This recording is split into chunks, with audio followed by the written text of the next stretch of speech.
પરંતુ બીજી બાજુ આ માવઠું ખેડૂતો માટે એક મોટી આફત બનીને આવી રહ્યું છે. ખેતરોમાં તૈયાર થયેલા રવિ પાકને ભારે નુકસાન થવાની બીકથી ખેડૂતોમાં નિરાશા જોવા મળી રહી છે. આ પરિસ્થિતિને જોતા તંત્ર પણ એલર્ટ થઈ ગયું છે.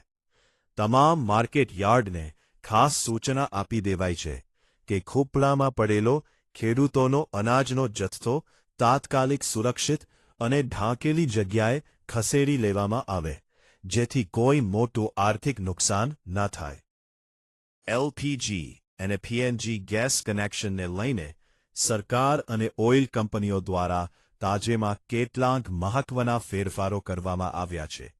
ખેડૂત નાદ ન્યૂઝ માટે આ રહ્યા આજના તાજા સમાચાર. એલપીજી અને પીએનજી ગ્રાહકો માટે મોટા સમાચાર. બે કનેક્શન રાખવા પર પ્રતિબંધ હજો. તમારા ઘરે પાઇપલાઇન ગેસ આવી ગયો છે અને તમે હજી પણ ગેસ સિલિન્ડર પણ સાથે રાખો છો તો સાવધાન થઈ જજો. સરકારના નિયમ મુજબ એક જ ઘરમાં બંને કનેક્શન રાખવા ગેરકાનૂની છે. એલપીજી સિલિન્ડર સરેન્ડર કરવાનો આદેશ જે વ્યક્તિના ઘરે પીએનજી કનેક્શન ચાલુ થઈ ગયું હોય તેમને તાત્કાલિક પોતાનું ઘરેલું એલપીજી કનેક્શન ગેસ એજન્સી પર જઈને જમા કરાવવું પડશે. જો તમે આવું નહીં કરો તો તમારું કનેક્શન કાપી નાખવામાં આવી શકે છે.